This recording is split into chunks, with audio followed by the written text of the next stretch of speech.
Hey guys, welcome to PAWCast number 67. On this week's episode, I have Dr. Carlo with me today, as well as Dr. Rheannon Burris. If you have been watching or listening to the PAWCast for an extended period of time, she was actually here when on the PAWCast when she was with us during her externship back in 2020 and has rejoined us. Obviously, she is a full-time veterinarian here at PAW at this point, and she also works nights, so we wanted to take some time to have her and Carlo really just kind of share insights and feedback and ideas and stories about what it's actually like being a veterinarian that works overnight. So if you like what you see or you like what you hear, go ahead and let us know by throwing us a like, drop a comment in the comment section, and if you're really interested, go ahead and hit subscribe so you can stay tuned with everything that is happening with the PAWCast. All right, let's get to it.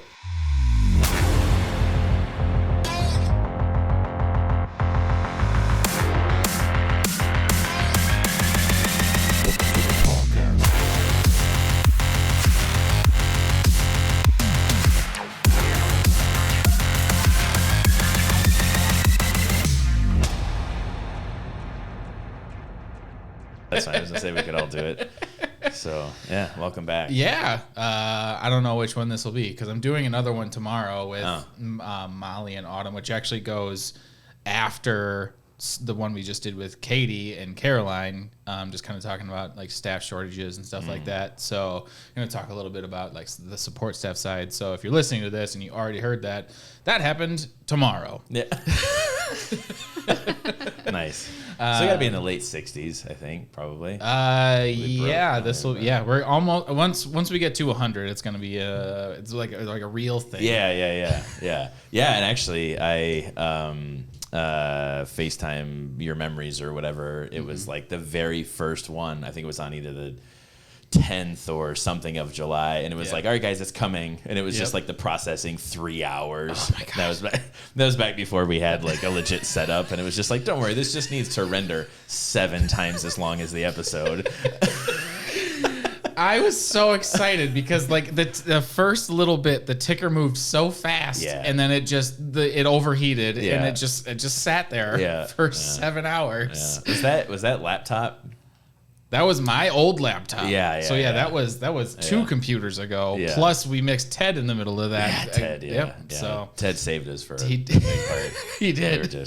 We were Burris, you might not know, we were sending hard drives to one of my buddies who runs a TV studio in Michigan. Right. So we would just record it to a hard drive and then just send mail it. And then managed to lose the hard drive somewhere in the clinic. Yeah. And then find it a year and a half later. Yeah, the hard drive that we were sending back and forth just disappeared. There was nobody knew where it was. It was just gone. right. Sure. Of course that happened. Yes. And then somehow it wound up in the cable box after we moved out of the old clinic. Right. And I said, Trevor, because he was the one who was moving all the cables, I was like, where did you find this hard drive? He was like, by the cables. And I was like, But before that, this has been a mystery for like 16 months, right? It was, because there was no reason why it should have gone missing, and then it was just gone. Yeah, it just disappeared and we thought for sure it delivered somewhere else, but anyway. So anyway, we're actually recording a podcast right now. So we're doing the thing. Yeah. So anyway, we got Dr. Rheannon Burris with us today in the studio. She's done this before. Yes, it was a while ago. Once upon a time. It was a while ago, and it wasn't with Carlo either. Nope. So that's different. Was that when you were? Would it have been on an externship? Yeah. Okay, so that was a long time ago. Yeah, I mean that was a full year and a half ago. Mm-hmm. More than that almost, because that was January of. Was that January 19? Man. 2020. 22. Oh yeah, that's right. Because we went to. We were gone. Katie and Annie and I were gone. That little bit when you were here, because we were over in Michigan. Yeah. Mm-hmm. Yeah. Mm-hmm. Yep. And I actually just went back and listened to that one a little bit the other day, and just to get a frame of reference. But the idea behind this episode is you have more than a year's worth of time under your belt, living that nightlife and feeling it and just being it. And Carlo has 15 years of living that nightlife. Yeah, until recently, yeah. And I'm just hoping that you guys can just share stories about how it is somehow awful and great at the same time. Because I don't know if there's much. Yeah, maybe that's just the way to put it. It's just different. Yeah. Well, and I think that's part of it. I mean, at least like kind of what led me into nights was that I simply couldn't wake up in the morning. I mean, I think that was like the thing. And I had worked at my first job because I was working nights. They would sometimes have me fill in. The guy also owned a day practice, so they'd sometimes have me like pick up relief shifts if one of the vets were going or whatever. And I was just like, I don't know what to do around here. It was like, it wasn't just so much the wellness appointments, but it was literally just like the pace of what days were like, you know, being so. And at that point, I didn't really have a year under my belt. I was first year grad, but even then, it just seemed so weird to have appointments and have like be set into this schedule. And here's this client that's coming in later, and I'm like, but can I just worry about it when they're here, you know? Like, and it was so, I think, just naturally against the way that I functioned. But yeah, I don't know, at least the allure for you, you know, coming in tonight's, if, you know, I remember it was more phrased of, well, are you interested in nights? Could you? Do you want to give that a shot? Yeah, that's probably true. Yeah. Yeah. But I mean, like even back in vet school when we had like morning ER versus night ER, which even that was, you're done at like 2 a.m. So like soft night. Oh, but right. Like, if you're doing days. Yeah. I was much happier on the night. I'm more awake at that time, and it is the pace. Like I just don't want to sit down and look at the schedule for the day and be like, oh, we have this ear recheck coming in at 2 p.m. I better get my lunch before that. She's a... Right. Yeah, whatever it is, patient, client, long-term client. It's not to say that having long-term clients are a problem by any means, but it's they carry, you know, there is, again, even an expectation within those consultations about, you know, well, I've been coming here for, you know, the last 20 years, and this is my expectation when I come in, and, you know, then and I think that's actually what I found as being a little off-putting is, again, coming into that environment where on nights it's just, you just found through. It's just, here's what it is. You know, this is a more serious case. This isn't. This is a UTI. This is an ear. This is hit by a car. But it's like there's almost like more of a performance you have to put on during the day if you're in kind of these pre-scheduled appointments, because like, oh, this is Mrs. Jones, and she's been coming for 20 years with all of her cats and all these things, and it's just like, you know, so I think for me, another reason why it didn't really fit was it almost felt like there was a loss of self in that process, you know, because you had to sort of like be who they wanted you to be, and usually they wanted you to be who the other vet was that they've been seeing for 10 to 15 years. And that, again, it's just, you know, how do you function in that world other than like, oh, I guess this is just what we do every time. So I saw a lot, or I felt a lot more sort of monotony in that, and just sort of more like constraining, you know, which again I think is probably alluring to some, you know, if it, you know, I don't want to say that there's less thought involved, but it's like, yeah, it's a different way of having to go through the consultation, because you're playing not just the role of a veterinarian, but also kind of a veterinarian that you aren't if it's not the same personality. Well, it's a pair of shoes that's safer because they're worn in. I mean, you're not starting from essentially square one. Yeah. So like if you are looking for more of like a turnkey relationship with a client, that it's probably safer during the day. It's probably safer during appointments. It's probably safer with clients that have been around longer, because they're kind of used to the way things operate. I mean, we even see that around here. Not necessarily that we tell our doctors to behave any certain or specific way, but clients just get more used to the way that things go. But then when you even go that one step further, and it's just like, no, this is how you talk to this lady. And like you have like communication notes in your medical record about the clients, which may or may not be a thing. I could definitely see it being a possibility. But if you're, you know, I guess the question for me in that is, what are you serving? Are you trying to just limit a headache, or are you altering the way you communicate for the sake of the patient?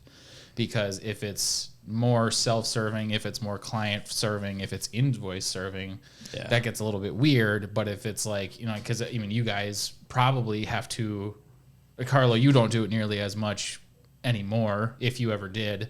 but the adaptation of the way you communicate, over, at 2 a.m. Yeah. client by client, because sometimes you just gotta be in a little bit of an enigma to keep the wheel spinning too. Yeah. I would guess, but that's more in the moment, I guess. But I guess because you and I talked about that a little bit about like, I think it was probably a few months ago, about like kind of that communication shift. And then you immediately went to, I've learned how to throw the hammer down a lot harder. Yeah. I guess how has what is communication with clients in the middle of the night? I've never even, not on the floor, but like, what is it at 4 a.m.?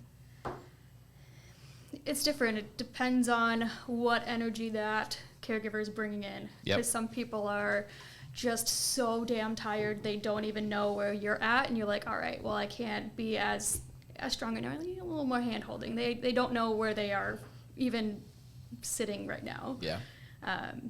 Versus they think like it took a lot, or they're just really mad that it took them this long to get to this point, and it's a lot of like, now we're resetting expectations because it's just me and you have me, so it is what it is right now.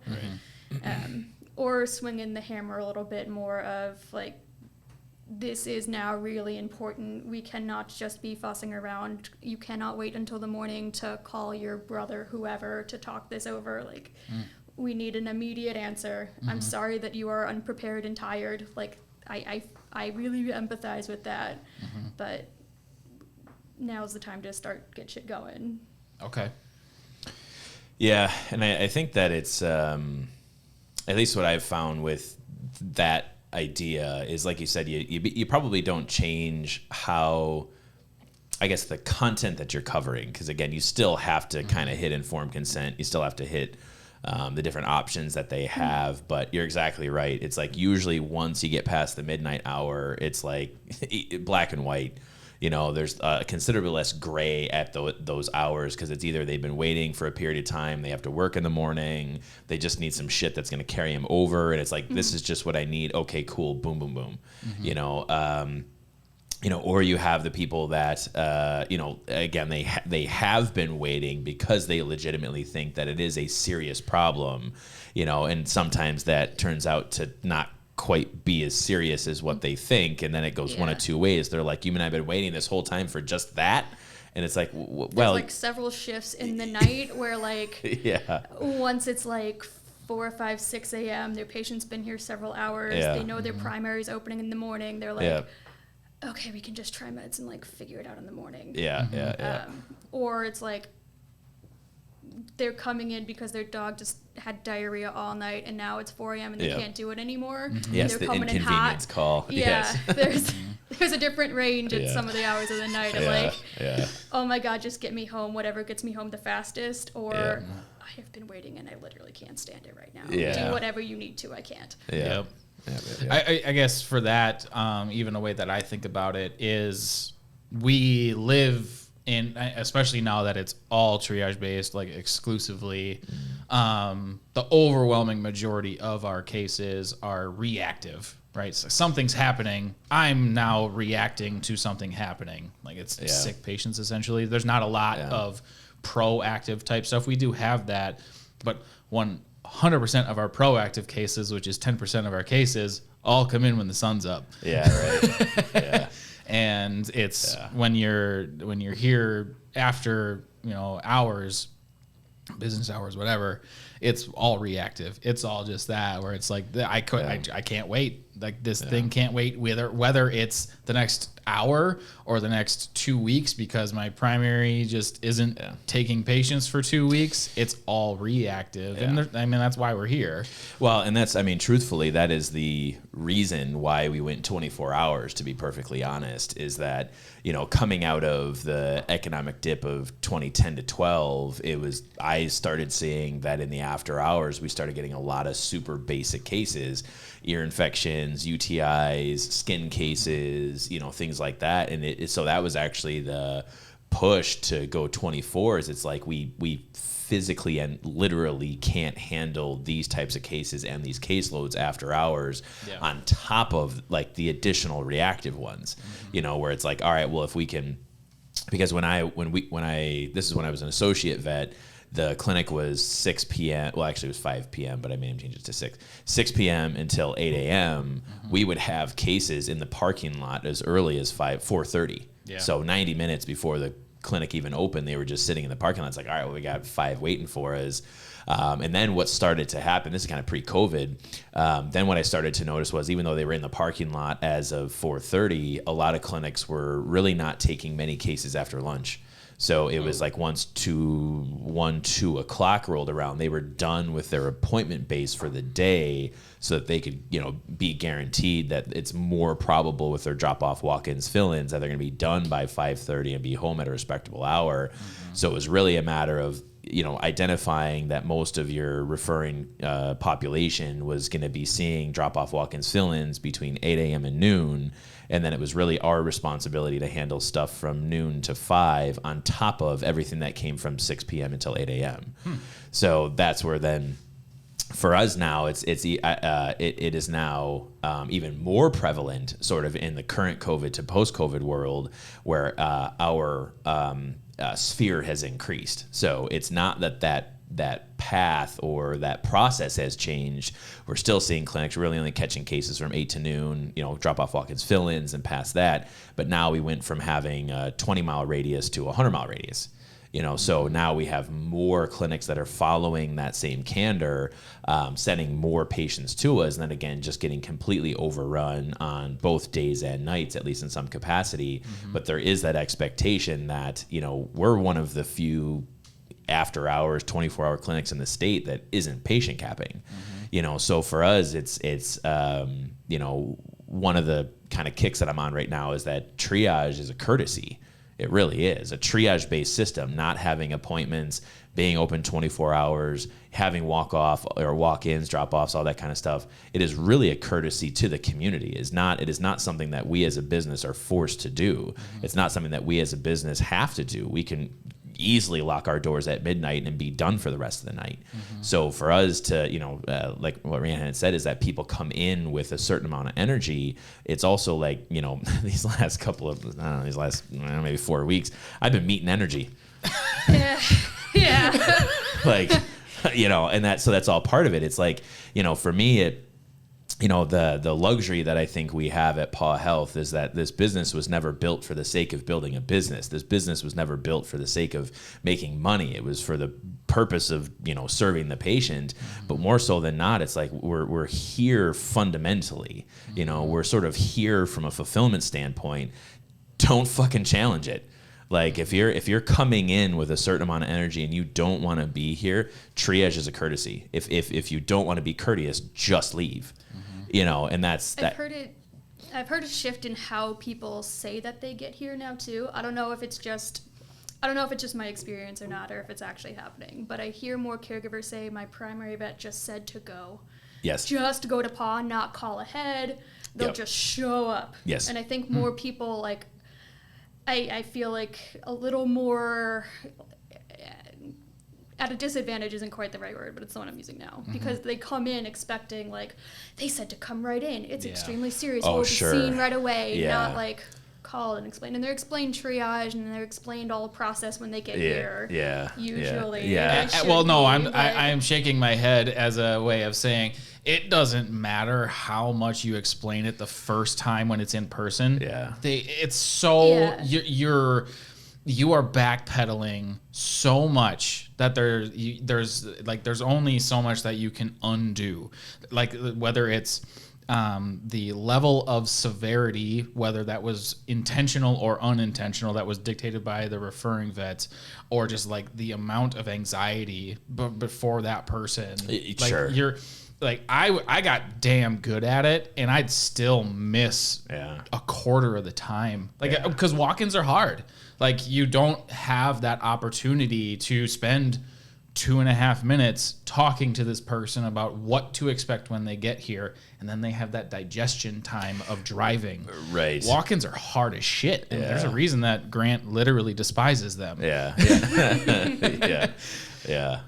But yeah, I guess that's interesting that's a shift, which is a good insight for me, because that's a part of, we've been talking a while about like coaching, referring vets a little bit more. Not that they'll listen necessarily, but if that's a big disparity, that's something that's worth noting. And it's, so again, I think this kind of comes back to what I said initially. Like when I was working, relief on days, it was so foreign to me to have that sort of pace, on scheduled stuff, to be like, well, for us, I would like to think that at least internally, whether you're, level 1, 2, 3, 4, whatever you are in your employment, is that triage seems like the only way to do it. So to us, this is like not only the least foreign, it's actually the only thing that makes sense, and the only thing that fucking works.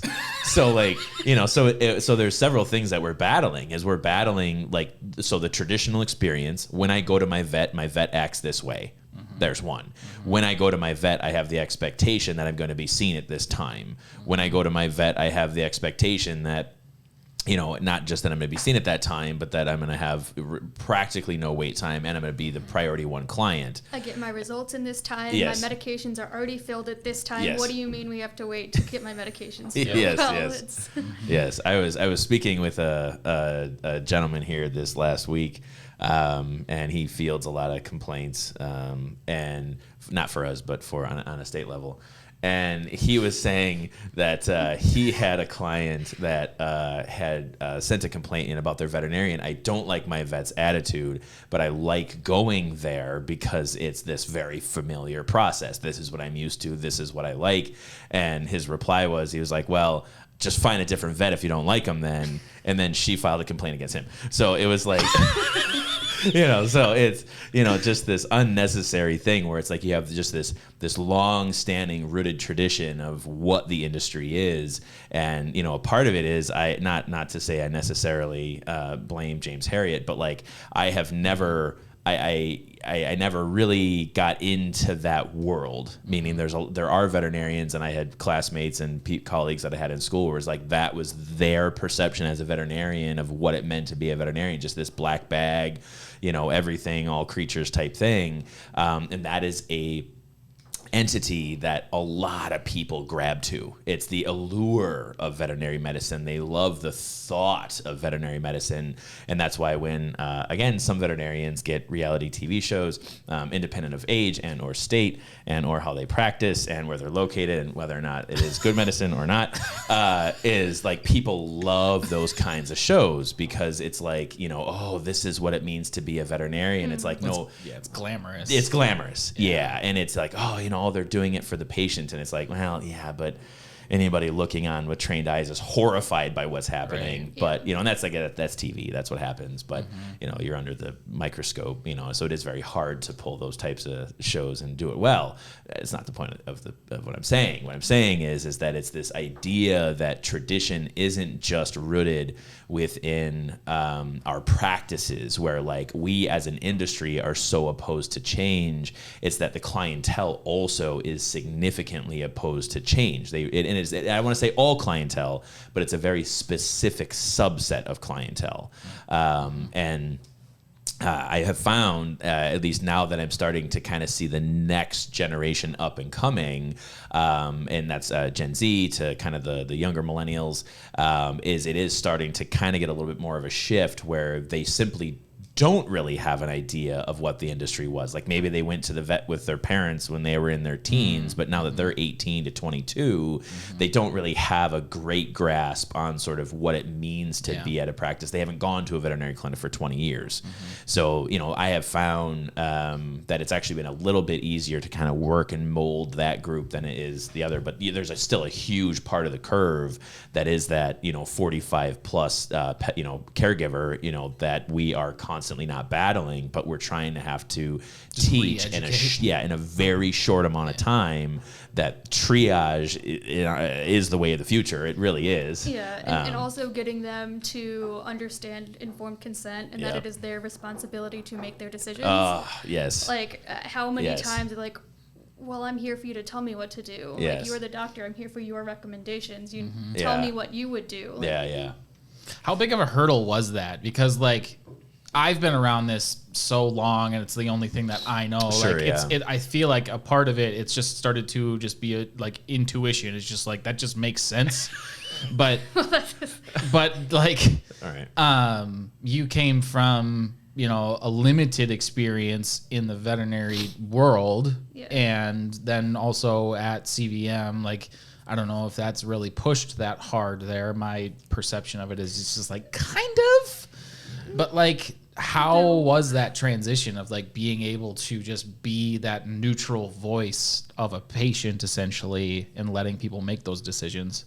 Well, I liked it. That's why I came here.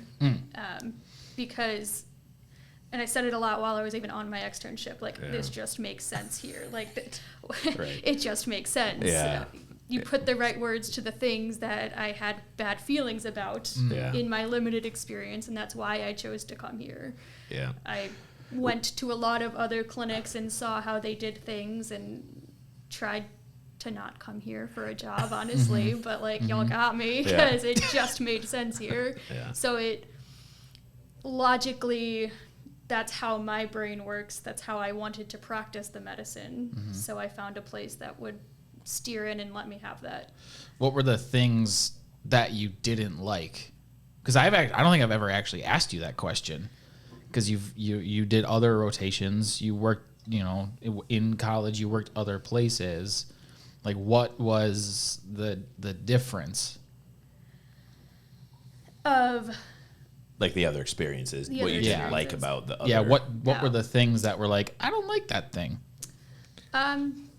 well, I mean, the first time I heard you guys say like unnecessary conflict and inhibition, I was like, oh, okay, yeah. Oh my God. Every like poor example that I've had like funnels neatly into one of those probably. Yeah. And a lot of, like at Michigan State, on ER, dog comes in, it's coding. You just run it in the back. Everyone is on it. Everyone, like, we're getting a catheter in, there's blood pressure, we already have a VBG running. Like, everything is already started, and no one has been like, do you want us to try to resuscitate your dog? Like, do you want, are you going to be on the hook for any of this? Yeah. Or do you have $20 total dollars? Right. I'm inherently making decisions for you by starting treatment on your dog without knowing your dog or why it's dead. Right. Like, so that never really sat well with me. I feel like we jumped to this is what we could do, these are our resources, not what do these people actually want? Yeah, and actually it was kind of coming off that as well, is that, so talking about informed consent in a university setting, you're already at the top 5% of clientele. Right. There isn't informed consent. It's just, well, here's the 15 things that can be done, and the 15 things we're going to do, and the 15 things you're going to let me do, and the 15 things that we're probably going to figure out how you're going to pay for. You know, so it's like when they come, like, you know, like saying, so when they come in, it's just like, well, obviously we're doing these 19 things to bring your patient back. Why wouldn't we? It got me weirded out on some rotations where, like, they come into ER, so they're just people in the community. They're not referred. They come in just because we are the vet. Walk-ins or whatever. Yeah. And, like, they get referred to internal medicine, or they get referred to surgery, and now we're, like, running $2,000 worth of tests. Are we just going to send it home on steroids? Do they need an answer, or do they want to try treatment? Like, I'm an answers person. I love answers, but are these answers people? They weren't given the option necessarily to be like, how far do we want to push to get an answer? Do we really need to rule out this versus this?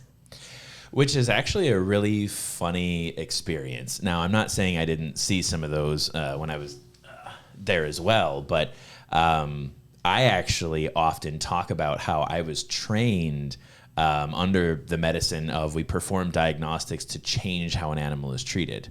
So, like, that was actually what I had got a lot through, you know, my educational curriculum when I was there. So then fast forward over a dozen years, right? And to say, well, now it's just a matter of, well, we're just going to do these things. Even if the treatment is the same at the end, we're still going to do these things to prove the same treatment at the end. That's very fascinating, because that's, like I said, that's different than sort of how I went through that type, same setting, same building, same people. Well, I guess that would lead me to the question of, why are they running all of those diagnostics? Like, is it just to pin down like the idiosyncrasy of a diagnosis that has a similar, if not identical, treatment plan, or is it to adjust the treatment plan, or do they not know? And if it's one way, it's one way. If it's the other way, it's the other way. I'd say the former. Like, yeah, I mean, because then I know it's academic. They want to know. Yeah. Okay. Yeah. And so I often talk about, like when I go through my consults, I'll often talk to people about the difference between diagnostic medicine and clinical medicine. I don't know if I necessarily came up with those terms myself, but it's enough that's just how I present the information. I say diagnostic medicine is you have to run all these tests so you know what to do. Clinical medicine is it doesn't matter. I only have these 5 drugs anyway. So it's I usually tell people you try to have a balance between, because if you only go clinical, then you might be sending home antibiotics on like a liver failure patient that you didn't diagnose. Brianna actually caught one here this last week where it came in, it was a smaller dog, kind of lethargic or whatever. I 100% admit that I would have probably missed this patient because it was like not really walking right. It had a blown right knee. And I was like, I'm sure if this dog has been having some difficulty getting around. And then it turned out to be a 3-day treated liver failure splenic cancer dog. It also had the knee thing, so... Wow. So that's what I'm saying. It's like you have to kind of strike that balance between, clinical medicine and diagnostic medicine, but you get more into not even the referral setting, because the referral setting, when I got out of school, referral medicine meant university. It meant academic. That's what it meant 15 years ago. But now it's 2 totally different entities. Now you have that academic referral. So now I'm going to a teaching hospital, or it's a privately run referral center, which again, inherently are going to be kind of 2 different entities, at least in some capacity. They will have specialists. They will have, kind of those similarities. But yeah, it's, again, to just say like with clients and with the expectation, clinical medicine, diagnostic medicine, it's when you kind of go to those settings, it's just like, well, we have to know. We need to know. We need that answer. We need the answer because then and it's tough to guide people because you almost have to prepare them going for referral. You have to, especially with like liver, because how close can we get to diagnosing every liver condition here? Correct. Okay, and if it is something liver and it comes up liver on like first initial blood work, I'm like, cool, we can ultrasound. Right. I can rule out lepto for you. Yeah. But even within that first one, I start to prepare them. Like, if you are an answer person, if you need to know what it is, start calling around to referral centers because we are fairly limited in the diagnostics I have to offer you here. Yeah.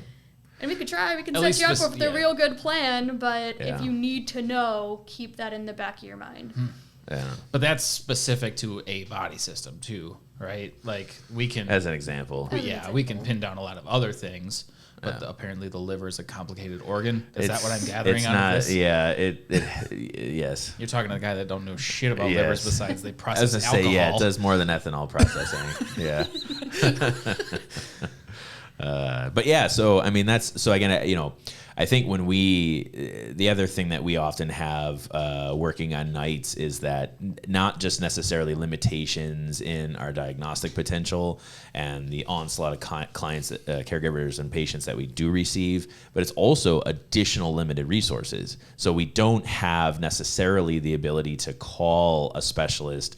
Well, I should say pre-COVID. So pre-COVID, we didn't really have that opportunity to like call down to university or call to a referral center and be like, hey, I got this weird case. I might end up referring it to you. Is there something that I can do now before I send the case to you? Or is there something else that I should do? It's becoming more and more and more in a pre-COVID world, more and more readily apparent that we're pretty much on our own. And now, in a current to post-COVID world, it's even worse, because now we have just so many cases being overrun at so many locations, especially the university settings. It's kind of just like, I would love to get these people an answer for this liver thing, but go ahead and get your appointment 10 weeks from now, 8 weeks from now. Maybe they can squeeze you in 6. And it's like, well, what am I supposed to do between now and then? I don't know. Here's a drug. So so that's what kind of then ends up limiting, not necessarily what we can establish from a consent standpoint, but it's just preparing them more into being like, well, your vet's not going to be able to help you tomorrow. We just ran the test that they can run, and we still have referring clinics that send lab work out. So actually we have more data than they would be able to have for you. And then it's just like, and we're on our own again, so it's why I can't go for referral for a number of reasons. It's too far out, expense, monetarily, even sometimes from a bond spectrum standpoint, people aren't going to that level of referral. So it's just kind of these, complicating things that we sort of get on nights, not that they don't have it during the day, but we really do have less resources, in that regard, for case management. Have you been seeing any, this is where it gets interesting. So, you really kind of came in, was that mid-COVID? Yeah.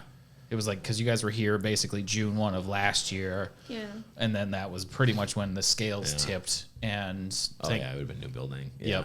Yep. Have you seen any shifts in like trends in the way caregivers are behaving in relation to bond spectrum or anything like that?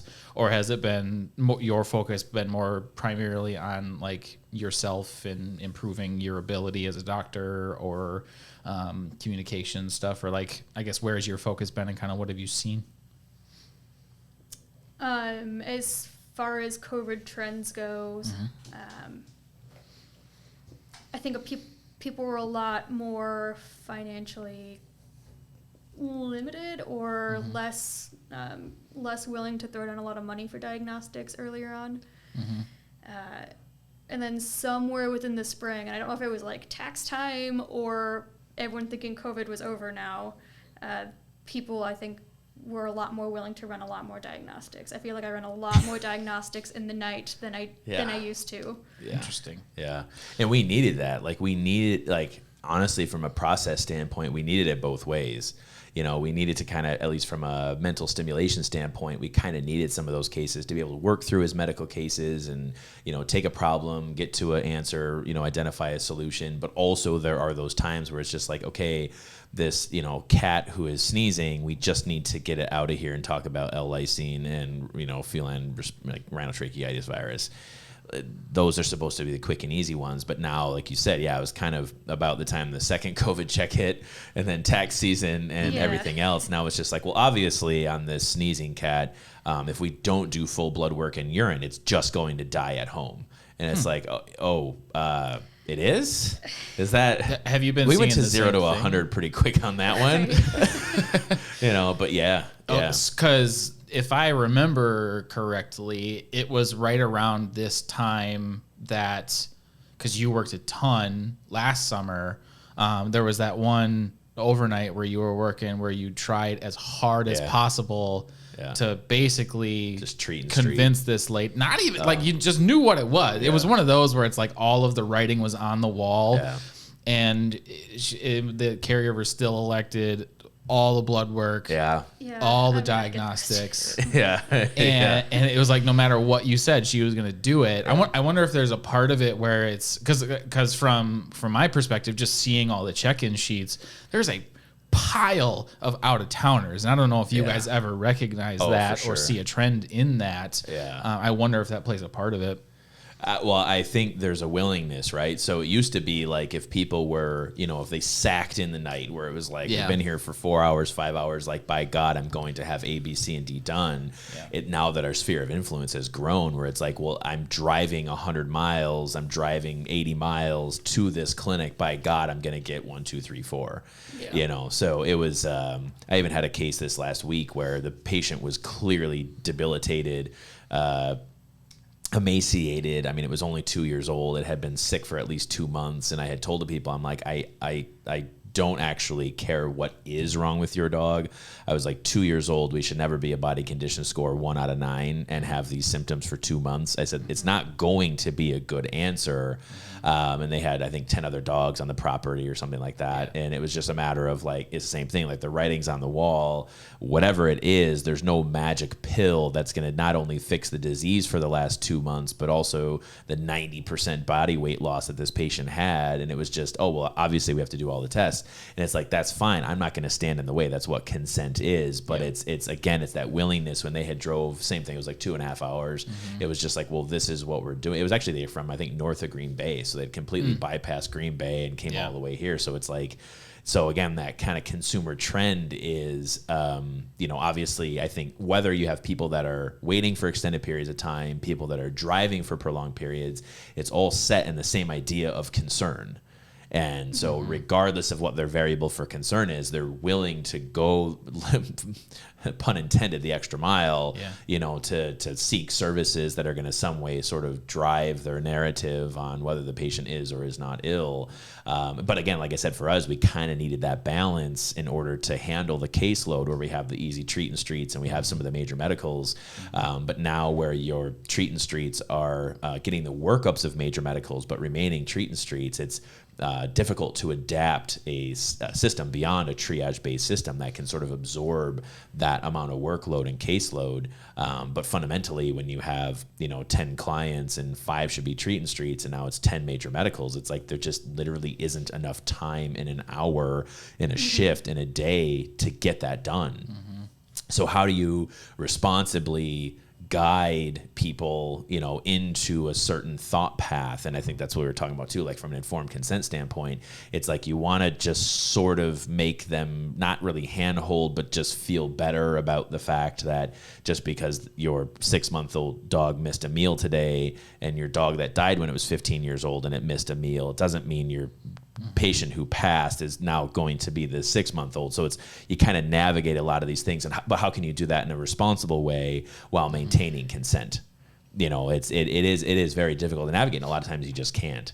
But again, it's you try to get them, and that's where sometimes you can play off wait times, you can play off some of those other variables. Yeah, I was just gonna bring up wait times is like both. It's terrible to have such a long wait time, but also sometimes it's an advantage when the pot dog comes in unable to walk, and then like 6 hours later, I'm like, he's walking, right? He's not peeing himself. Like we're so much better now. They're like, oh, cool, I'll take it home. Or I had like a couple puppies this weekend that just like played too darn hard. They were just so darn tired. They puked once because they got a little cheese. And then they just went on. Good Wisconsin dogs. Yep.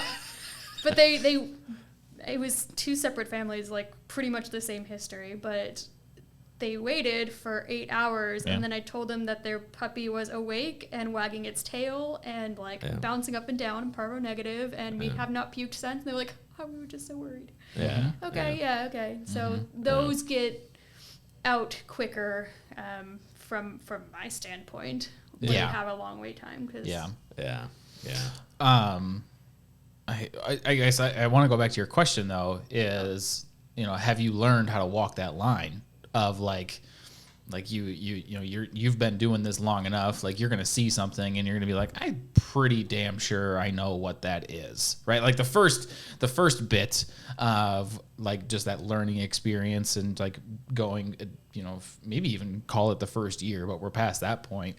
Now it's you've seen enough things, you've done enough, you've worked enough cases up, all that sort of stuff. Like you're gonna see a patient walk in and be like, pegged it. Like, I don't need this lab. I got what this is. But you also have to walk that line of like getting that person to that point and letting them go through the process. Like, have you figured out, tricks or like ways to communicate with people effectively to get them through that without overdoing it or underdoing it, I guess?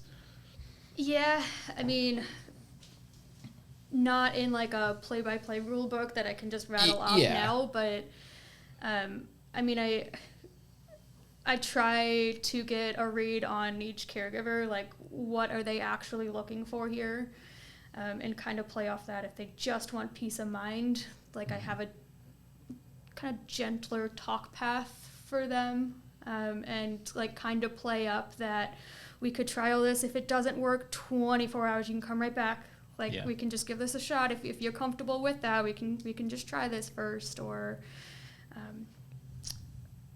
sometimes I tell people, I don't know how to prove to you that I'm right and you're wrong right now, but here's a couple tests that we could if we're going to sit here and argue that you think that it's this and I'm saying I think it's this, we can try to prove that I'm right and you're wrong. Or you're right and I'm wrong. I like being wrong sometimes. And I present it that way to people. Like, it's not you versus me, but like, we could try to. Yeah, and I think what I've done too is, to that point, I mean, when you have the, weak, lethargic dog, to try to have them understand that it's not going to be a tick-borne disease in northern Wisconsin. One of the, at least, ways that I've kind of skirted that line is actually talking about what the tests don't tell us, and that's another thing that sometimes becomes beneficial, because there's actually a lot of misconception. So, tick-borne diseases, our screening tests are primarily antibody. They're not antigen. I'll have people where they're like, well, I think my dog has an obstruction, it was eating some stuff, and it's like, okay, cool, I'd be more than happy to get x-rays for you, but just so you're aware, we can only really see like rock and bone really well. We can't see cloth and plastic and wood and this and this and this. So I'll kind of preface a lot of that about what we won't get from the test, and they're like, oh, well, why would we do that then? Exactly. Yeah. That's one that I use a lot too. Yeah. But then it also sets the stage for, if they want that diagnostic, it sets the stage for, you're like, well, we didn't see the thing we knew we probably weren't going to see. They're like, well, I'm glad we did it then. Okay, cool. Like, I'm glad you're happy with the information that you got, but it's better than just saying like, oh, I think your dog might have an obstruction, let's take an x-ray. And then usually what the people hear is like, because we will be very scientific about it, I didn't see any clearly obstructive material. That's a very common thing that we'll say. And it's like, oh, well, they didn't find anything obstructive.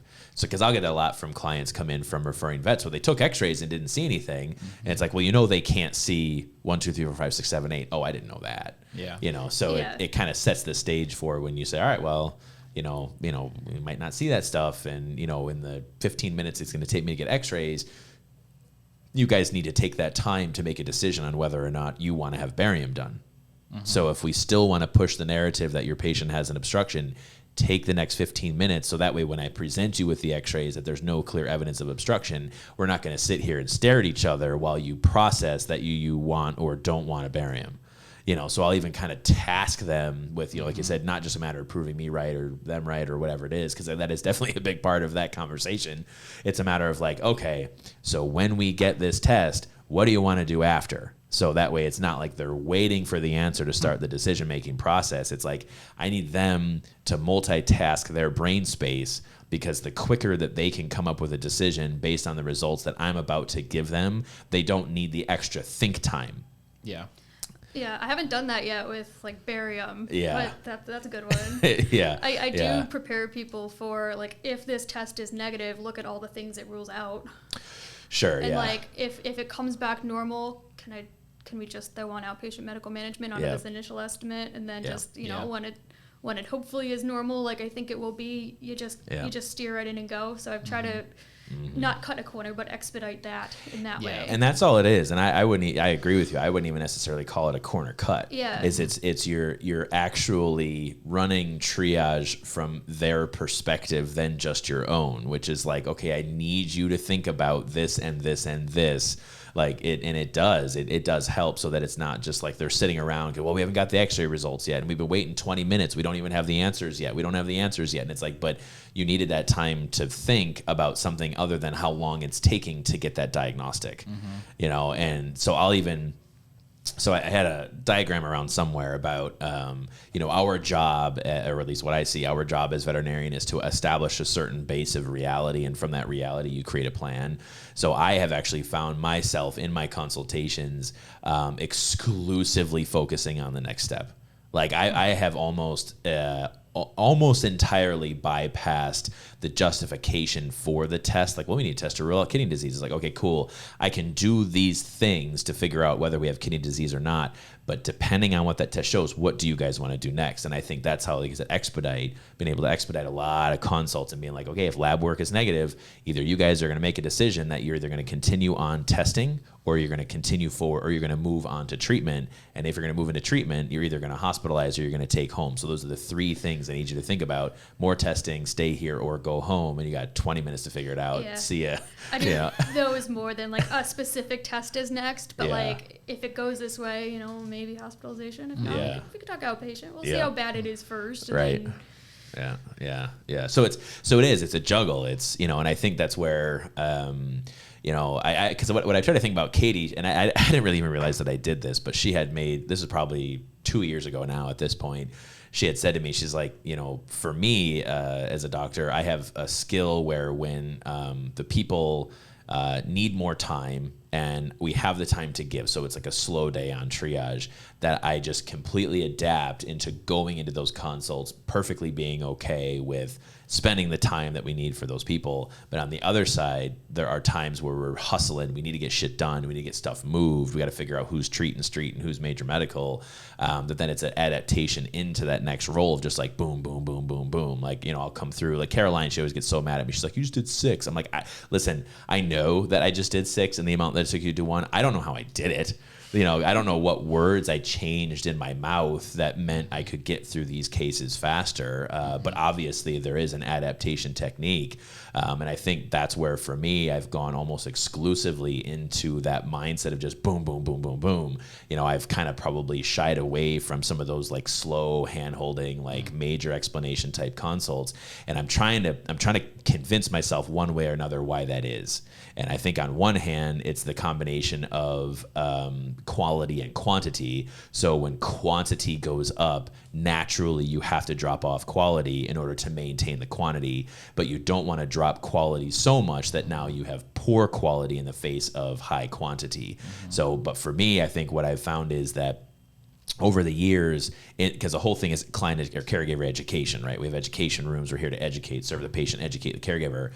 Is I think what I've kind of felt and learned over the years is that those cases where I really dig in and spend the time and talk to them and answer all their questions, it actually doesn't increase the amount of education that I can provide that individual than the ones where it is the really fast ones. Boom, here it is, here's your caregiver resource, this and this, change diet, da.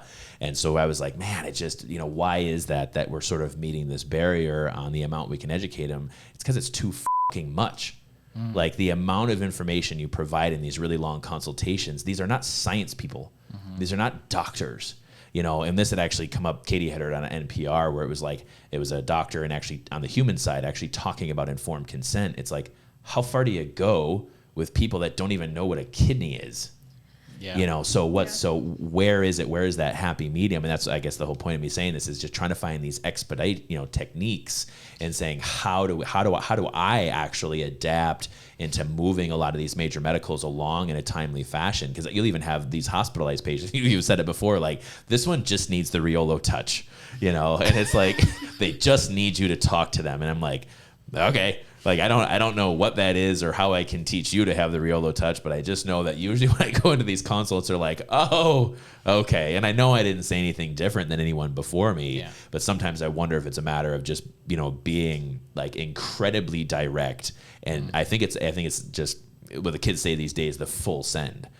So for me, I'm just more willing to be like, let's just commit to what that is. I'm just going to commit to the most probable.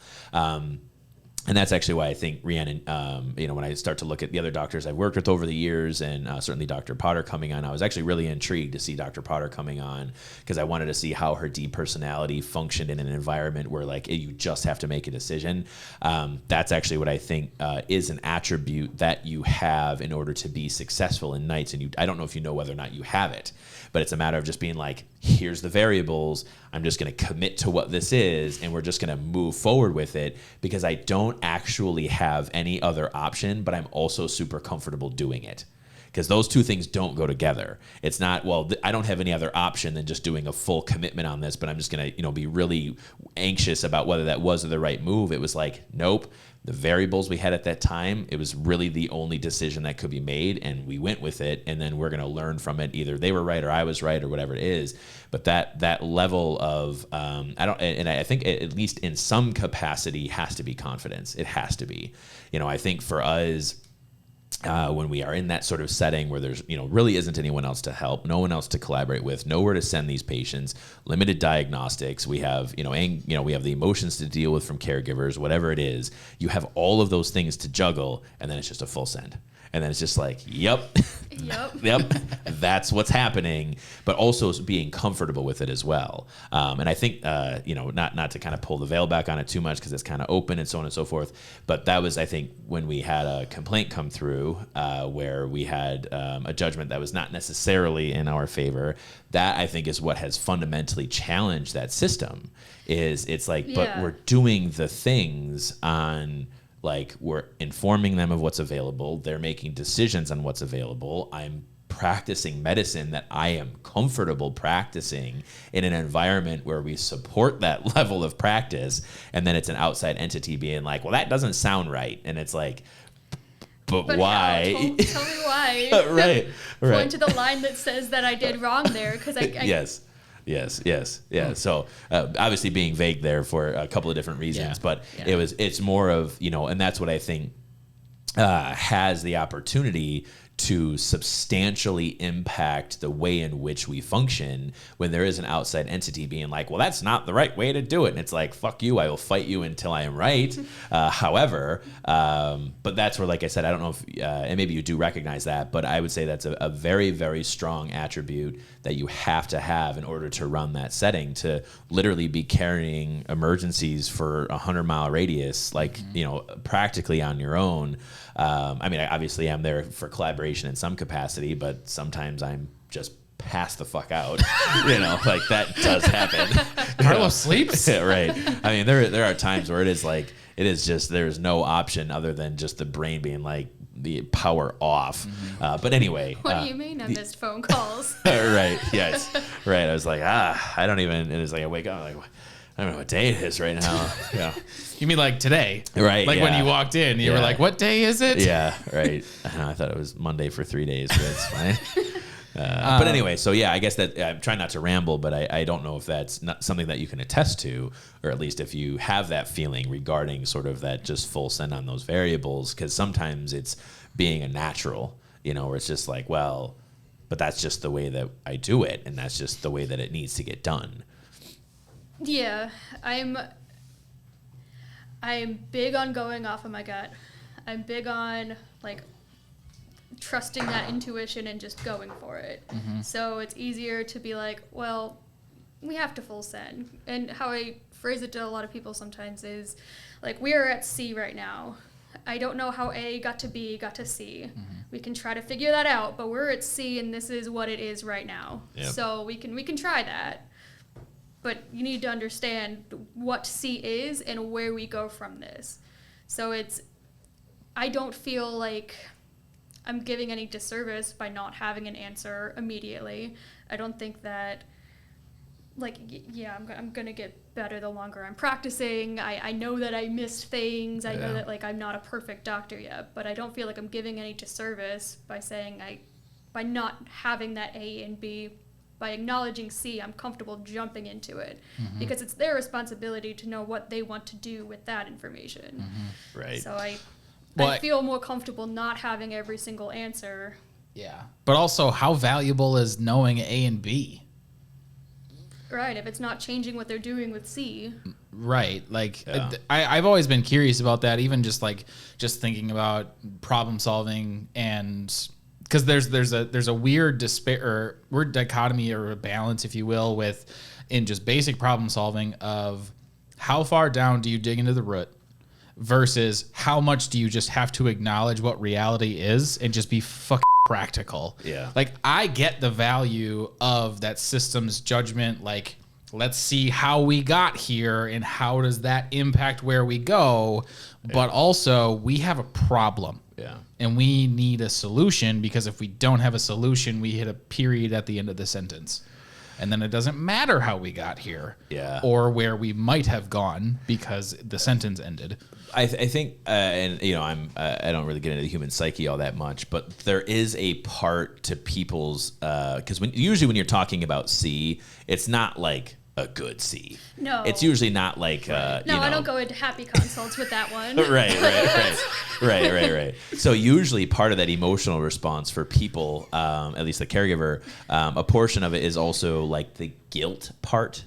Well, how did we get to this? How did I miss this? Why is this? Why? Where did we? How could I have done differently? And that was, again, my example of the one dog in emaciated with 10 other dogs on the property. They needed to know so the other 10 dogs don't go that way. So, that's at least being very practical in a 10-dog setting. But then also it's like your single dog, high anthropomorphized, bond spectrum household where it's like, well, how could it have gotten this far and how did I not realize? And sometimes when it's like, we can try to do A, B to get to C, but also sometimes disease just sucks. Right. And I say that and they're like, it does, and it's like sometimes that gets people sometimes who just take it back for a second and acknowledge that it's bad right now and it sucks. Yes. That little bit, there's that little bit, and I don't emotionally connect too much with people. Dr. Potter definitely saw me emotionally connect with this one caregiver the most. She was like, that was weird. And it was like the most probably in the last 15 years. It's a long story anyway. But for the most part, it's like if you can at least show, at least in some capacity, I don't know that it's sympathy or empathy, but just like recognizing the gravity of the circumstance. Because again, there is that trust component. There's no way you can get to a level of reality when there is a barrier of distrust. Mm-hmm. So just sometimes that little bit, this pretty much just sucks. And they're like, you're right, it does. Cool. Yeah. Reality. Now it's not, and sometimes that's even just using the verbs or words where they're just like, I just had a veterinarian tell me this sucks. This must really suck. Right. So, I think people can be really blind to it too, and not even know that they are. Yeah. Like this just, I've seen my dog or my cat every single day for the last 15 years. Yeah. Slow degradation over time can be completely unnoticed until it gets really bad. Yeah.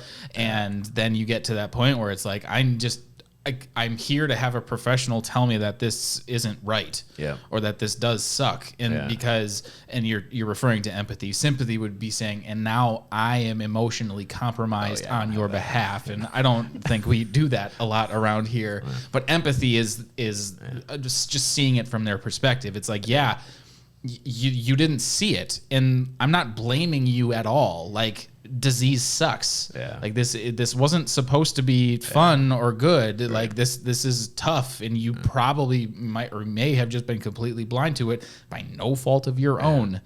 Oh, and I tell them, I said the only reason why this is easy for me is because I went to school to learn how to make it easy for me. Right. I'm like that's the end of it. Like we're not equals with between us and the caregivers. We're not equals with respect to our level of education. We're equals from a humanity standpoint. Mm-hmm. We are all here essentially for the same purpose, but the amount of information I have makes it very easy for me to look at your history and be like, oh, well, that was wrong, and that was wrong, and that was wrong, and that was wrong. Not because I want you to feel bad, but if the whole point of identifying C is that we need to talk about A and B, it's like, well, we probably should have been seen then. We probably should have been seen then. We probably should have been seen then. Probably may not have made a substantial difference. And that's where a lot of times, like especially talk kidney cases or, some of these other end-of-life cases, it's like, if you would have recognized this 6 months ago, maybe we could have been having this conversation at 8 months instead of 6 months. Like it really wouldn't have made a substantial impact on outcome. And they're like, oh, okay, I actually feel better about that. So that's where I think, on the empathy side, you just kind of be like, it's. But I want to point out a key process of communication in that is you're not telling the person that they did nothing wrong without backing it up. Like you're not consulting with them on behalf of the caregiver. You're not going into that with the intention of like quelling the emotional response. Right. It's education. Right. It's like, hey man, Right. There's nothing you could have done. Right. Like it's just what it was going to be. Yeah. And like, and this is how that progresses, and this is why people can't see it and all that sort of stuff. Like, you're just giving them the disease progression, not like you're a good person. It's like, nah, the world sucks. Yeah. Right. Shit's hard. This is one of those moments. Yeah. I understand that it sucks. Yeah. And it's the same thing with trauma. So some kid leaves a screen door unlocked, or the gate to the fence unhinged, or, it's the same thing. They're just like, I can't believe, and if I wouldn't have done this, and I'm like, you know what? Here's where we are. Yeah. Like, I agree. Yep. If the hinge was done appropriately, but also maybe if you would have slept in that day and the dog was outside 5 minutes later and that car hadn't driven by, it's just the conundrum of what is lost. There's 1,000 variables that would or would not have impacted the state of the outcome. But it's like, it's just, and I always tell people, I'm like, they're like, oh, I just feel so bad. I don't want you to think I'm a bad person. I'm like, I said, we're in the business of emergency. I'm like, we're in the business of trauma. We're in the business of illness. I said, I even tell people, I'm like, I don't really think we need to talk about your emotions regarding this. I said, because to me, I don't think less of you for what has happened here today. Mm-hmm. You don't have to try to justify to me, so I think you're a different person. I'm like, it just doesn't matter. Right. And sometimes people don't like that. But well, I would say the intention behind that is the next time that person walks in the door, they're not going to be treated any differently. Correct. Like, we're not making that note. Yeah. We're not like seeing the crap that was. And it's just so much random stuff. Like, people, a dog has a laceration on their leg. They think they're the worst person on earth. And it's like, no, it's just a laceration. Like, it's fine. Like, shit happens. Kids fall off their bikes and whack their heads. Like, it's just, things happen. Yeah. But yeah. So, but that's, again, at nights, I think, kind of going back to how we kind of started this conversation, it's like you have kind of all these different things that are overlapping when the caregivers come through. Either they had long wait times, or the travel, or, that inherent level of concern, and you kind of have to mitigate that as best as you can. And I think the reality is try to expedite the process to get to a certain level of reality in the lowest emotional state possible. I mean, that's really what the goal is. Get them there and try to, but not that it's our job to mitigate their emotion, but just really focus on the facts and just try to get it forward that way. Yeah. So, but I guess, one question, Rheannon, now that we're, year and a couple months into it, does working nights seem as substantial as a barrier because, I mean, that's going to be the big question, right? Like, a lot, because I used to get the question a lot when I first came out, is new graduates, veterinary students, people that are even looking to get into overnight medicine or just looking for a change, honestly, maybe not necessarily specifically nights. Did it seem like there were as a substantial amount of barriers either within yourself individually or within the clientele as a subsect in the after hours setting? Does it seem like an insurmountable barrier? Like, does it really seem as hard as what it was made out to be, or maybe it wasn't made out to be, but just how people's perspective when they start to think about working nights? I think that's the big thing. Well,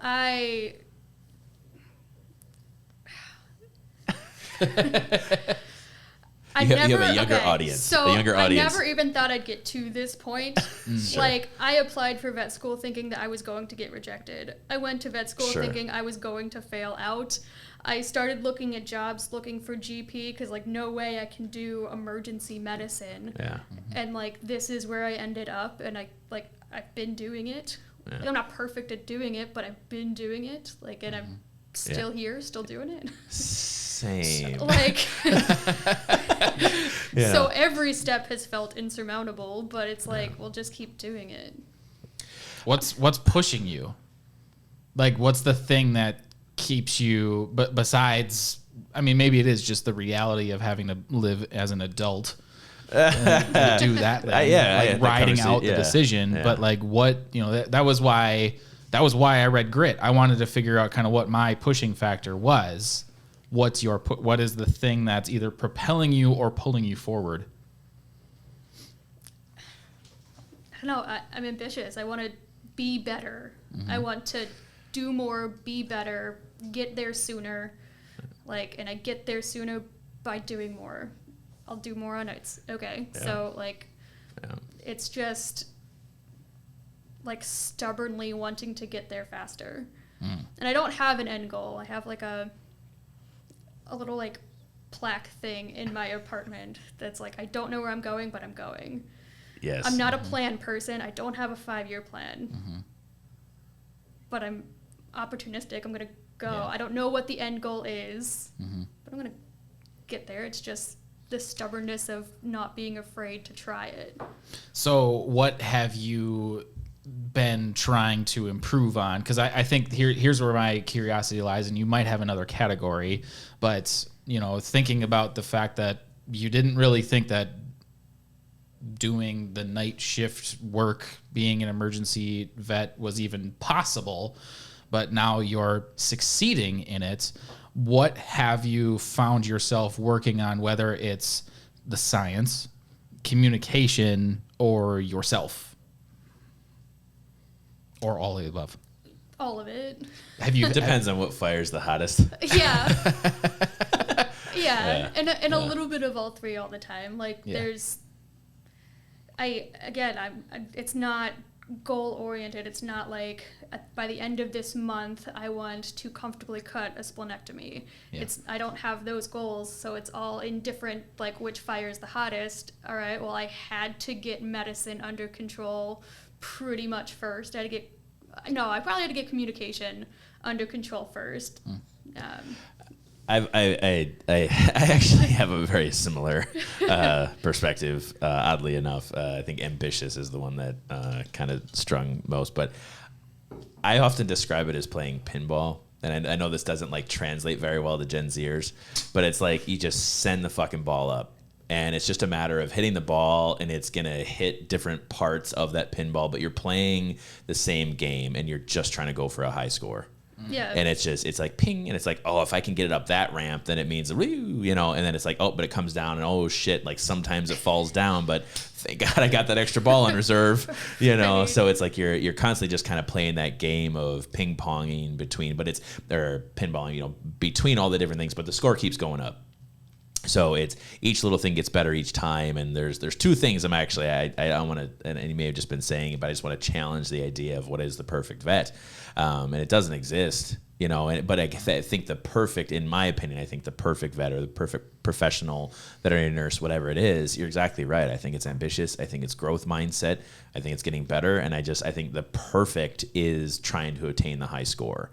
It's not so much of saying, well, I have to do this thing the exact way and have to be good at it. I mean, like even last night or this morning, Caroline and I were in the surgery. I was breaking down some adhesions. It was a recent spay patient. I started getting bleeding I'm like, well, that shouldn't be bleeding over there. And it was like every single time for the last 15 years that I've taken down adhesions, I always tie off the adhesion. I'm just like, I don't feel like doing that this time. And then the fucking thing started bleeding. I'm like, all right, extend my incision. Let me just go grab it. I'll throw a ligature on it. I know I should have done it, but every other time other than that, it's never been a problem. So it's just like, yeah, all right, fine, ping. It's like, all right, yeah, just got to go fix that. So it's, you kind of try to figure out, are there more efficient ways to do this? And I think truthfully, to be perfectly honest, I really feel like I learned the most amount of information out of veterinary school in the first year to year and a half. Easy. After that, it's just been tweaks. A little bit of this, a little bit of that. Oh, well, this is the way I talk that way. This is the way I present this lab. This is the way I get that clinical history. So I would say, like, fundamentally, it doesn't change a ton. It's just, I don't know if you can attest to that, and just saying, like, it seems like there is a rhythm and a pattern to some of these things. And I think you're exactly right. The more you see, you just get more familiar with it. And I think that was sort of the pace of day practice that didn't really sit for me, is that pace really wasn't like, I don't want to say it wasn't fast enough, but it wasn't, there was just a part of it that was way too routine. To bring it all the way back, the reactive, more reactive than the proactive that we see at night, I naturally like those cases more. For sure. And also something that gets a lot of people more interested in, like, day practice, GP, things like that, are developing and maintaining, like, relationships with people. And I suppose I don't get fulfillment from that. Yeah. it feels nice when someone says, I like you, come Right. back. Like, all right. Like, yeah, Right. that feels nice, but I'm Right. not gaining fulfillment from that. Yeah. I get more fulfillment Yeah. from managing those reactive cases, from helping that patient when they showed up at our doorstep at 3 a.m. Those are the ones that make me feel better. So. That's good to know, though, because I would be the exact opposite of that. Yeah. Like, I know personally that I'm a relationship developer, and I did it. Yeah. Like, you know, Yeah. they weren't just caregivers to me. They Yeah. were people with names. Yeah, sure, right. You yeah, know, yeah. like I always approached those differently, but that didn't come, naturally. I had to learn that. Yeah. And knowing that's what drives you. Number one, I think that aligns extremely well with what our ultimate purpose is of serve the patient, because it yeah, really truthfully. cuts off a lot of the crap. Truthfully. Like, you just don't have to, you don't focus on it, and you don't have to worry about it, because you know there's a team and a culture backing you. They're not going to say, hey, you were mean to that person who's been a long-standing client. Like, I feel like that environment wouldn't go very well for yourself. Yeah. And that's why sometimes I just shut my hole. Yeah. You know, like, and not to say that you guys are doing anything wrong, but like, people see it different ways, I guess. Yeah, and for me, it just comes back to, I mean, again, it's these very like basic fundamentals you learn as a child, like, don't worry about what people say about you and be true to yourself, and these things that it's like we hear, but for some reason along the way we forget the message. And as we start worrying about what people think about us, and we start worrying about, and we start to lose who we are, and we start to stop hearing our inner voices, we stop hearing these things.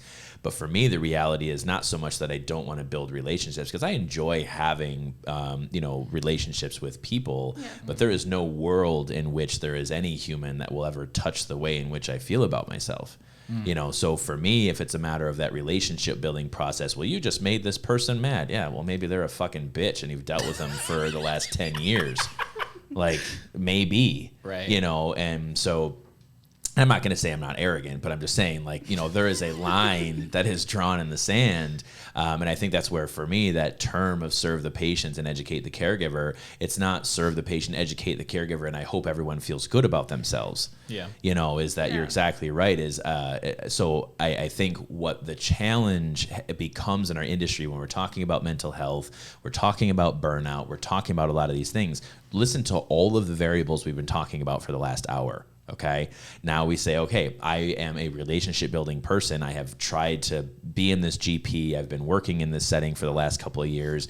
I've had a good relationship with Mrs. Jones or whatever. And then when one thing goes to shit and Mrs. Jones is like, well, you and this, and they just It's all falling apart. It's all falling apart. Yeah. They just cut you down, and it's, you are a bad vet, I'm going to sue, and it's just, you just get your heart yanked out because you're this relationship building person. And so that's why when I think we talk about fulfillment so much, is that the ideal team player in our setting is someone who is fulfilled by serving the patient. Like, that is the ideal team player. As soon as you start to make that transition into variable 3, serve the patient, educate the giver, and I help everyone feels well, like, and good and happy about themselves, that's where the toxicity lies, because you start to allow emotional manipulation. You start to allow financial manipulation. I've spent this much money here and I should have special treatment. We just had a lady just last night where she was like, I'm spending thousands of dollars. I shouldn't have to be able to wear a mask in the lobby. And it's like, how are those two things even related to one another? You know what I'm saying? But it's like, you start to have these experiences where... doesn't exempt you from public safety rules, ma'am. Right. The pandemic leaves because you have money. And it's like, well, that's kind of exists. But anyway, but again, what it comes back to is my fear ultimately in the industry is that if we have more professionals entering into the industry that have a high anthropomorphic bond with animals in general and their patients, there is an opportunity for emotional and financial manipulation that should not exist when we're serving the patient, educating the caregiver. It goes both ways. I would argue that it can accelerate it one of two ways. Yes, absolutely. Yes. It has the potential to make people more prone to that level of manipulation, but also it could, when it is coached the right way, it can really edify the idea of being essentially the voice of the patient. Yes. It can go both ways because like I really care about this animal. Like I, to a point, I even more than the generation before me, I see it more anthropomorphized than them. Yeah. Therefore, it's my duty to serve that patient even better. Like, kind of don't care what the caregiver has to say about this. It's my job to speak on behalf of this patient. The problem, though, is we're not teaching people how to do that. We're just throwing them into the fire, and then all they hear is the barking from the caregiver, and they forget that who they're actually there to serve. No, I don't disagree that you have the opportunity as a high anthropomorphic bond veterinary professional to attach to the idea of serve the patient. It's how much does it negatively impact your overall emotional state or self-worth in doing so. So like for me, I look at it as a matter of uniformity. So whether the humans, the caregivers who come in, whether they have a high spectrum or low spectrum alignment, we should be serving that patient equally among all of them. So there's never, and again, it's just my perspective, there's never really a scenario where we're going to serve that patient better. Like I think that if you are more on the side of, and I don't want to say exclusively single out relationship building, because I know that's just kind of what we talk about in this particular context. But if we're focusing on relationship building as a variable to the servitude of patient care, I think that inevitably that is a flawed, and this is just my perspective, I think that's a flawed line to go down because it provides the opportunity for emotional attachment, whereas the respect of the human-animal bond and saying, I am going to serve this patient as if it is a high spectrum household or a low spectrum household, but I'm going to serve this patient to the best of my abilities and to the furthest extent the caregivers are willing me to do is functionally more objective in our servitude than the relationship building side that would have the opportunity for emotional development. So I don't disagree. But what I'm saying is that what is the fact that we are not coaching where to put that emotional attachment. And when we have people that are highly altruistic, we have professionals. Professionally, highly altruistic, right. Highly empathetic, yes. Highly soft skill focused in communication and stability. We have a lot of attention to detail, but like very, very few people are high decisive. That's why they stand out so much. Yeah. Like generally speaking, from a population's perspective, a lot of people that are empaths, but we're not teaching them what to do with it. So what I'm saying is that if you teach them what to do with it and focus it exclusively towards the patient, exclusively towards being the voice for the patient and speaking to the caregiver on their behalf, you're not creating an emotional attachment with the caregiver, you're creating an emotional attachment with the patient. And if you really understand quality of life and how all of that works, there really shouldn't be a whole lot of barriers between you and saying the thing that has to happen or the reality of what it is, because you're speaking on behalf of the patient because you care about that patient, not about what the caregiver's thinking about it. I see what you're saying. So rather, you're basically relationship building with the patient instead of relationship building with the caregivers. Yes. Fundamentally. Yes, which we do around here, and I don't know if we necessarily recognize that, but we do it through process. I'm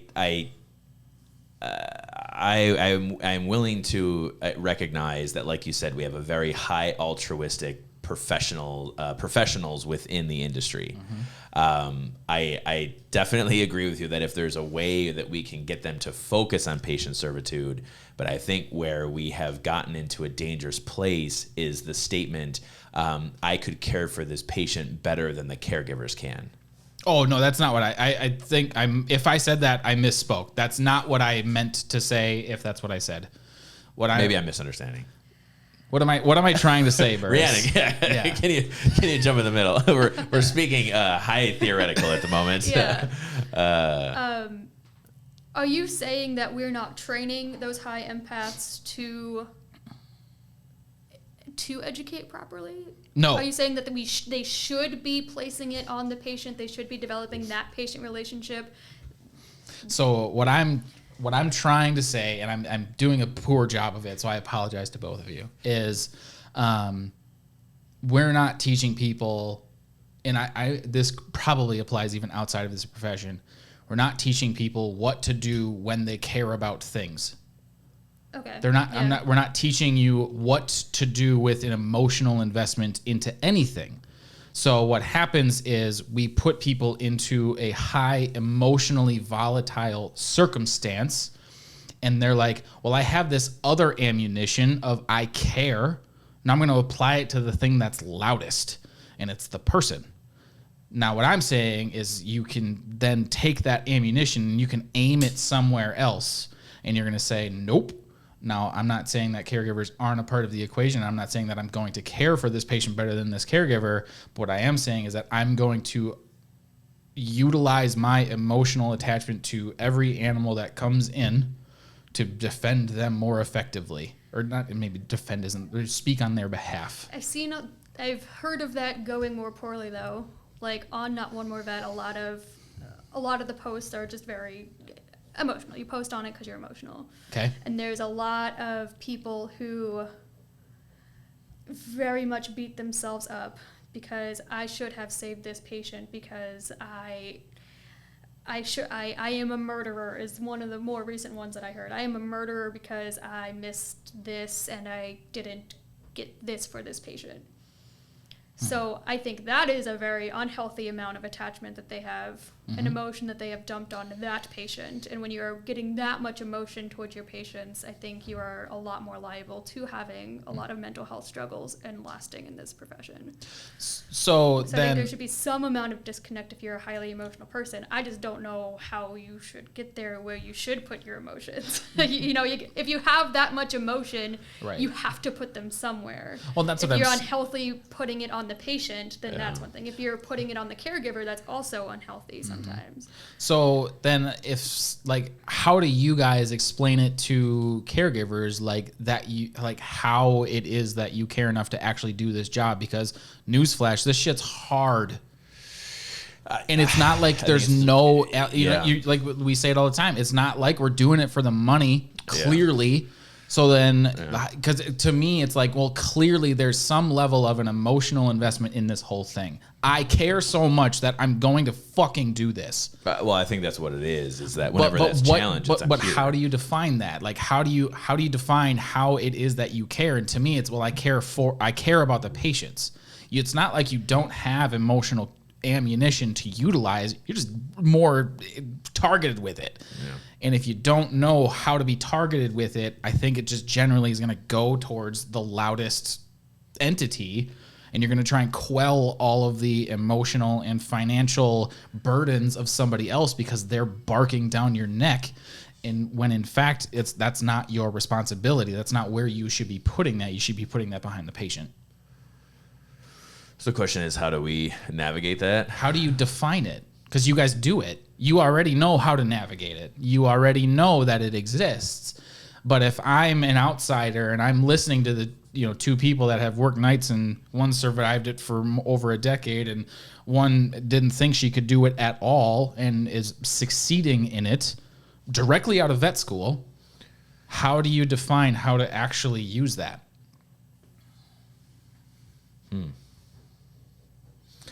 Yeah, I mean, I think a lot of it is, like I said, for me, at least for me personally, I don't know about you, Rheannon, but I think the biggest thing for me when it comes to that emotional intelligence is just knowing what I have to give. I think that's what it is that knowing, maybe not even necessarily knowing myself well enough or knowing my emotionals well enough, but just knowing where I draw the line in that attachment within that relationship. So a lot of it, going just a few minutes ago, we talked about relationship building. Mm-hmm.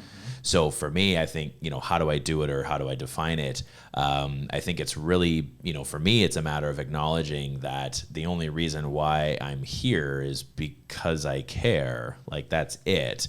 I don't care to go on the emotional journey. I don't care to hear about a dog you had 10 years ago. I don't care to hear about what your mom thinks. I don't care if you like me. I don't care if you don't like me. Mm-hmm. So for me, where I sort of draw that line is just more on, I'm here, I'm doing the job because I care to do it. And for me, it's just racking up a high score. I want to be the best at this job as humanly possible because I care to be the best at this job humanly possible as defined by my own standards. So it's not defined by someone else's standards because their definition of a high score may be different. That's actually why I like a lot of board games, like Scythe is one of them, where you have the opportunity to win the game 10 different ways.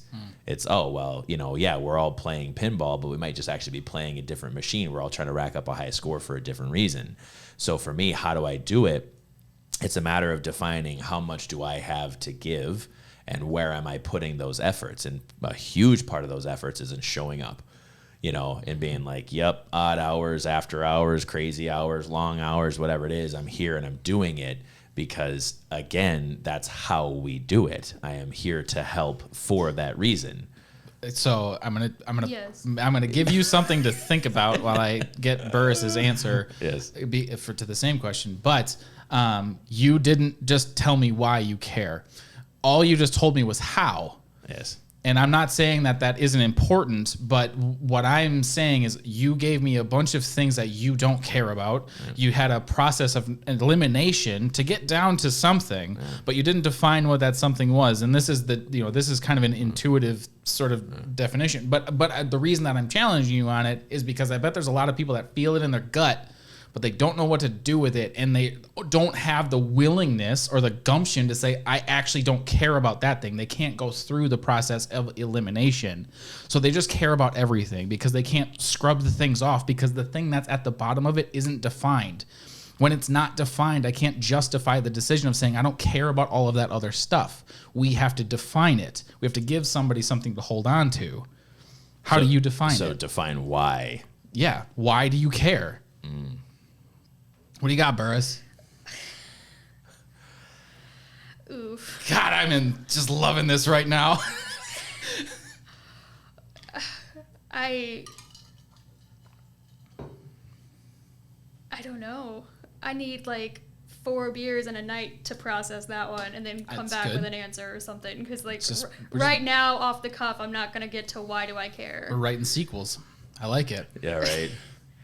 But am I okay? I get it. Do you know where I'm coming from? No, I think ultimately the answer comes into your individual identification of fulfillment. Yes. So what do you find fulfilling is really the question. Is not just why do you do this, but I think because we're all going to be fulfilled by different things, and I think that's where we talk about from altruistic to economic to all these different types of things. Is I think that's ultimately what the answer is for each of us, and I think that's part of the reason why I enjoy the power of the Tri-Core is because in a very objective way it talks about what our motivators are, at least in some capacity. Mm-hmm. But at least it entertains the beginning of the conversation to think about those things about ourselves. But yeah, I think ultimately it comes down to fulfillment. Is why do I do it personally? I don't know. There's probably a young boy in there somewhere who wants to just help animals. I'm sure that's how it started. My mom just posted 10 photos of me on my birthday, and every one of them was holding a picture. And Kendall was like, I didn't know you liked animals that much. And it's like, well, that's, pretty much how it starts, is... I think we all want to, at least for me, my perspective is, I think, the why is serving the greater good. The why is, leaving a legacy of helping people. There's a lot of different whys in there, but I think ultimately it's a matter of creating an environment where we have shared fulfillment. I think that's why, and I think that probably changed from when I went into veterinary school to when I came out to when I got my first job to when we transitioned to ownership. I think the context of the why has changed a little bit, but ultimately I think it's a very self-serving value of fulfillment. Like, how am I going to be fulfilled by doing this next thing? And that gets challenged every single day. That gets challenged every single time we go to work or we're at home or with family or whatever it is. But I think as we mature through our lives, I feel like the why naturally has to change because our fulfillments are going to change. Mm-hmm. And again, it's okay. I think that's why I don't see any issue for people who are like, I'm sorry, but I just need to be selfish. It's like, that's like actually totally cool. Like, gaining fulfillment is a very, very selfish endeavor, but the real goal in life is to find a way in which you can be selfish selflessly. is saying, how is it that I can do this thing to serve myself, but actually do it in a way that helps some greater good? Mm-hmm. And I think that ultimately for me is the why. It's this trying to get towards a very fundamental place in the world that I'm doing something at which I enjoy, but it's at the servitude of others. I think ultimately that is the why. To come off the cuff. I like it. I just really wanted to push that a little bit because, not to sell Molly out, but she told me that you told her that you thought that your assessment was wrong. Yeah, I mean, there's certain parts to it I don't agree. To me, that's I took it again. I know. That's what keeps getting said. Well, take it again and you'll see. No, I took it again after, and I think it got more wrong. We did, right. We went through that part of the experiment, and I'm not going to say that it is right or wrong. Some parts are very accurate. So what I want to do, because that to me, like, I think if I remember correctly, and I'm really pulling from the archives here, is that your values index was really just vanilla. Like, it was like all of them. Like all 7 of the values were like within or close to the standard deviation of like, yeah, those are motivating. Like I can see the value in them, but for myself, and I definitely coached myself into this after starting that way. 7 years ago. Oh boy, I'm 30. Was I'm now high-low on everything in terms of values. I can absolutely tell you why I show up here every single day. Right. I know exactly why. And part of it's taking that intuition and making it real. So I want to know from you what you think is wrong. Because if it is, maybe that's just your intuition saying like, hey, like, let's just be honest here. Because we've debriefed twice on them. And both times I was like, Burris, tell me who you are.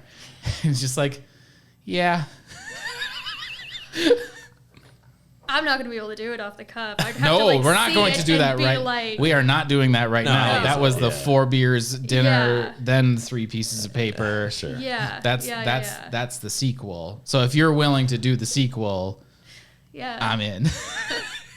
I think it's a pretty good stopping point, though. I know we're getting a little bit long, but these are starting to get longer, so everybody can deal with it.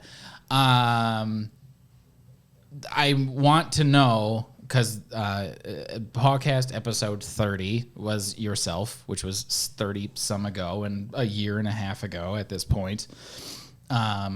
If you could tell that Rheannon anything, what would you tell her? That you're actually going to graduate.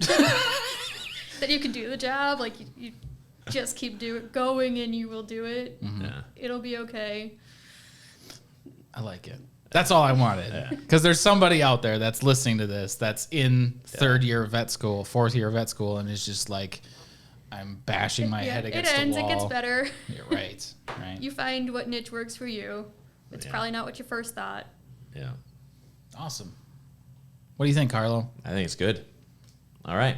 Well, thank you. All right. Thank you to you both. I'm really glad that we were able to set up a sequel for this. Yes. I will warn everybody that if they've made it all the way to the end, we will be drunk for that sequel. I'll have to put a little asterisk in the title. Yes. But content. Yeah, I guess with that, you can go ahead. You don't get to do outros very often anymore. So, okay, guys. All right. Thanks for tuning in for another PAWCast today. We'll catch you next time.